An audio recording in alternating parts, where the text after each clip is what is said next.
back to my channel di Dani Caniago. Kali ini gue bersama dengan teman musisi nih. Teman musisi udah lama banget sebenarnya dia nih. Kebetulan mulai tahun lalu mulai aktif kembali di dunia musik. Dia bikin band punk rock. Dulunya mainnya di rapcore ya dulu ya. Iya. Asik. Kalau mungkin kalian mesti tahu lah kalau yang anak-anak zaman dulu ya dia. Kemudian single dia dulu sempat booming banget lah. Tapi dia itu kita tidak ngomongin soal bandnya dia, kata musiknya. Kita akan ngobrolin apa sih bisnis aja yang dikerjakan oleh dia sama Wiro nih. Kenalin dulu, Bos. Sama-sama. Halo. Mungkin ada yang belum tahu, perkenalkan diri saya, nama saya Wira. Ya, apa lagi? Sorry, kayak aku udah kedengeran ada mobil. Jadi gimana Wiro? Oke, nama saya Wira. Mungkin beberapa teman lawas sudah tahu lah, pas-pasan lama. Jadi saat ini di sini saya ditemani oleh teman juga, teman lama, Dani, ya, yang membantu saya untuk ya promote lah sedikit masalah bisnis kuliner. Kalau boleh tahu nih, akhirnya kan Wiro bikin ngambil salah satu franchise Mayday ini ya. Ya. Mayday ini franchise dari mana kalau boleh tahu nih? Mayday ini franchise dari Denpasar Bali, asli. Oh asli Bali, Ya. Oke. Berarti fried chicken juga banyak yang dari Bali sekarang ya? Ya begitulah, hanya saja ya bertahan sedikit. Ya. Kenapa alasannya memilih di Drupadi? Karena satu, di samping posisi lokasinya ini batas dari Renon Ya. dan masuk ke area pusat kota. Yang kedua, memang kebetulan anak-anak sekolahnya dekat sini di Drupadi. Oh gitu. Jadi ketika pagi saya bisa antar anak jam 9, kemudian nunggu warung. Yang anak yang lagi satu datangnya pulangnya jam 12. Jadi saya bisa taruh mereka di sini. Oke. Siap. Jadi menyelam sambil minum susu. Tapi kenapa harus memilih fried chicken? Karena kan Karena- kuliner kan ada banyak nih. Apalagi franchise kan ada banyak jenisnya. Ada mungkin minuman kayak bubble tea atau kayak sekarang mungkin lagi ngetren boba. Habis itu fried chicken. Ya fried chicken juga banyak sih. Ada yang memang ya punya para selebritis. Tapi mengapa akhirnya memilih Mayday sendiri? Karena kan ini kan produk dari Bali sendiri nih. Apa sebenarnya?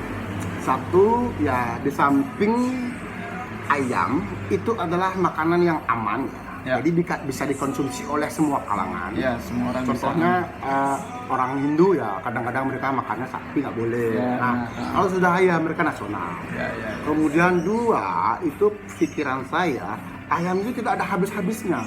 Contoh Kentucky sama McD, mereka berhadapan-hadapan. Mereka tidak pernah jauh, jadi mereka tetap aja meskipun depan-depanan. Jadi kita sebagai penonton, sebagai pembeli toh.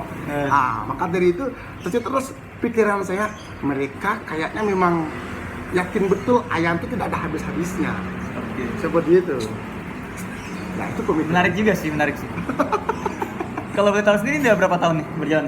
Kalau untuk Mayday ini sendiri kurang lebih baru setahun. Oh baru setahun. Setahun. Nah kendala selama setahun nih gimana? Banyak ya. Satu, kalau dari segi kompetisi jelas sudah ada. Oh iya pasti. banyak Artinya banget kompetisi itu di harga. kan? Di harga. Ya? Tapi kita tetap sebagai orang pecinta kuliner makanan yang berpedas ya. Dikarenakan memang selera ketimur-timuran. Ya. Jadi saya yakin dengan selera saya tuangkan di rasa ini, ya mudah-mudahan lebih 50% lah penggemarnya akan merasa bahwa kita menjual kualitas yang sama. Oke. Seperti itu. Tapi bersaing secara harga gitu ya? Ya relatif ya, kadang mereka harga yang murah belum tentu enak. Iya. Tapi ketika ada orang merasa Enak. cabenya itu betul-betul pedas, manis ya manis, seperti itu contohnya. Ya Jadi, akhirnya ini ya, maksudnya asalkan rasa enak atau Iya, sesuatu iya. harga udah gak masalah ya? Tidak masak, sepertinya seperti itu. Yang namanya kualitas itu seperti itu dia. Iya. Nah, pandemi begini gimana nih? Aduh, Otomatis kalau ngomong tinggal- pandemi kita angkat tangan. Enggak, pasti gini. Ini kan hitungannya baru setahun ya. Betul. Paling kan kalau hitungan bisnis BEP mungkin ya 2-3 tahun mungkin BEP atau apa. Idealnya kan 2 tahun itu misalnya BEP habis itu berjalan. Nah, tapi ini baru setengah perjalanan akhirnya ada kondisi ke pandemi seperti ini. Nah, gimana akhirnya? Apakah apa yang akan dilakukan oleh Wiro sendiri untuk Mayday sendiri? Satu, memang mau tidak mau pandemi ini bukan hanya ayam. Ya. Banyak sekali perusahaan di luar ayam ini mereka sudah bangkrut. Ya. Alasan mengapa saya masih tetap bertahan karena apa? Di posisi saat ini orang masih bertahan untuk makan. Ya. Nah, itu adalah dari kehidupan mereka untuk hidup. Ya. Begitu keluar pintu mereka hanya makan. Ya. Bagaimana caranya bertahan itu? Yaitu makan. Setelah makan mungkin berikutnya mereka bisa mencari pekerjaan. Ya, cuman menurut saya orang yang kerja di hotel saja mereka bisa secara spontan sebagai penjual makanan kuliner. Ya. Apalagi saya yang punya warung kecil seperti ini, wah, mengapa kita tidak berani lebih memfokuskan ini seperti itu yang saya pikirkan dan itu yang saya pertahankan. Dan samping itu saya juga tidak mau istilahnya memang kita ada beberapa staf kita rumahkan. Ya. Secara langsung memang dampaknya ada, tetapi ini saya bertahan, saya kasihan ketika mereka tidak saya pekerjakan, mereka kasihan makan dari mana. Iya benar. Saya ngekos dari desa ke sini, pakai biaya kos tuh pakai apa? Ya. Makanya dari itu ya mau tidak mau ya kita harus mengalah, meskipun ada ya kita kurangin dikit lah, secara ya biar sama-sama enak lah, win-win solution ya. Ya. Seperti Intinya itu. biar ya personal sudah masuk saja udah aman ya sebenarnya. Ya win-win solution. Oke. Meskipun ya di posisi seperti ini nggak usah untung lah, yang penting bisa membantu orang aja. Udah Jadi senang ya, sudah aman ya. senang, jadi orang ini pasti bakal mendoakan kita dan kita pun juga rezekinya kan Ya. di sini aja. Iyalah, benar. Itu sih menurut saya. Nah, ngomong rezeki kan. Tapi emang sebenarnya basicnya emang di kuliner atau sebenarnya sebelumnya emang bisnis di bidang lain dulu atau emang akhirnya ada? Itu gimana sih? Oke, kita ngomong real ya. Realnya saya usaha awal itu adalah di bidang jasa ekspat. Jadi Ekspat, oke. banyak berurusan dengan para ekspat dan hotel ya. Jadi di sana mengurus perizinan mereka, keimigrasiannya juga. Ya intinya dokumen-dokumen penting lah. Nah, mengapa saya ke kuliner? Itu dikarenakan karena hobi makan pedas. Ya awalnya saya hobi makan geprek sama satu temen ya. Nah, saking ketagihan karena kok ini kayaknya resepnya tidak ada yang tahu kayak waktu itu.